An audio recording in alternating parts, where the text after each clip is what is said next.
এই একটি অদ্ভুত চাকরির ইন্টারভিউ ছিল। ছোট্ট মেয়েটি শুরুতেই টেবিল ছুড়ে দিল, যেটা সেখানেই চূর্ণবিচূর্ণ হয়ে গেল। আর ছোট্ট মোটা ছেলে যেন আরও শক্তিশালী ছিল। সে পা দিয়ে হালকা ঠেলা দিতেই যেন পা বিশাল হয়ে গেল। মনে হলো তারা সবাই খুব দক্ষ, কিন্তু সবচেয়ে বিপজ্জনক ব্যক্তি ছিলেন তিনি, কারণ তার গতি ছিল অতি দ্রুত, 100 মিটার দৌড় মাত্র 2 সেকেন্ডে। একসময় তিনি সুপারহিরো দলের ক্যাপ্টেন ছিলেন। সবাই তাকে চিনত, কিন্তু এক দুর্ঘটনার কারণে তিনি তার গর্বের সব সুপার ক্ষমতা হারান। কেবল তার একটি আঙুল বাকি ছিল, যা উচ্চকম্পনে কাজ করতে পারত, কিন্তু কেবল জুস মেশিনের মতো। এদিন সামরিক বাহিনী একটি সুপার পাওয়ারের সংকেত পায়। শহর রক্ষার জন্য তারা পুরুষটিকে আবার ডাকল এবং 4টি নতুন শিষ্যকে নির্বাচন করল।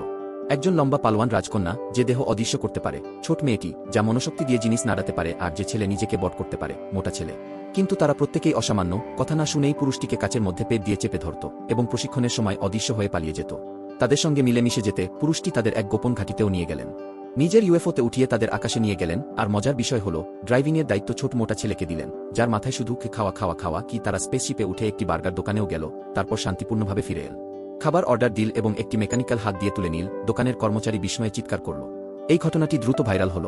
যখন তারা ঘাঁটিতে ফিরল, তখন এক নারী বিজ্ঞানী তাদের বকাচকা করলেন, কিন্তু পুরুষটি তাকে কয়েকটি কথায় ধোঁকা দিলেন এবং বিষয় ঘুরিয়ে দিলেন। এরপর তারা ইতিহাসের সবচেয়ে কঠিন প্রশিক্ষণ শুরু করল। এই দলটি এক গোপন ঘরে প্রবেশ করল। হঠাৎ করে পুরুষটি যন্ত্রপাতি ঘোরাল এবং মেশিনের মাঝের যন্ত্রটি ঘুরতে শুরু করল, আর অসংখ্য গ্যাসের বোমা ছড়িয়ে পড়ল। তারা নিজেদের বাঁচানোর জন্য প্রাণপণে এদিক ওদিক দৌড়াদৌড়ি করল, তবুও ভিজে চৌপাট হল। এরপর তাদের প্রতিটি ক্ষমতার উপর ভিত্তি করে প্রশিক্ষণ শুরু হল। ছোট মেয়ে তার বেঞ্চ ছেড়ে দিয়ে বড় ছেলেটির পাশে ফিরে এল। সে তার অতিপ্রাকৃতিক শক্তি ব্যবহার করে বেঞ্চটিকে প্রচণ্ডভাবে কাঁপাচ্ছিল, আর তখনই বেঞ্চ থেকে ছিটকে গিয়ে পড়ে গেল। লম্বা ছেলে একটা আপেল ধরে এবং আপেলটা অদৃশ্য হতে শুরু করল। মোটা ছেলে এক উঁচু জায়গায় দাঁড়িয়েছিল, তার বড় বড় চোখ মেলে তাকাল। ছোট্ট মেয়ে ছিল দারুণ, 8 টন ওজনের গাড়ি তুলে ফেল, আর ব্যাকপ্যাকের মোটা ছেলেকে পিঠে তুলে নিয়ে ঘুরে বেড়াল। তারা এক গবেষণা কেন্দ্রে পৌঁছাল। সেখানে ছোট মেয়ে তার মনোশক্তি দিয়ে লোহার দরজা বন্ধ করল, এবং ভেতরের বিজ্ঞানী কোনোমতেই দুষ্টু শিশুদের হাত থেকে রেহাই পেল না। তারা একটি বোতাম চেপে দেয়, সঙ্গে সঙ্গে ভেতরে বর্ষার মতো প্রবল বৃষ্টি শুরু হল। তারা বারবার বোতাম চাপল, কখনো তুষার পড়ল, কখনো ঝড় উঠল, এমনকি পাথরও ঝরতে থাকল। তারা যখন একটি হলদে বেজির চিহ্ন দেখল, সবাই মিলে বিদ্রুপাত্মক হাসি দিল। ছোট মেয়ে একটি বোতাম চেপে দিল, আর সাথে সাথেই ভেতরে এক হলদে বেজি আবির্ভূত হল। 4 চোখ মিলতেই বেজিটি ঘুরতে শুরু করল। 1982 সালের সুগন্ধ ছড়িয়ে দিল, আর বিজ্ঞানী মুখ দিয়ে ফেনা বের করে মাটিতে পড়ে গেল। সবার অনবরত চেষ্টা এবং পরিশ্রমের ফলে তাদের সুপার পাওয়ার দ্রুত উন্নতি করল।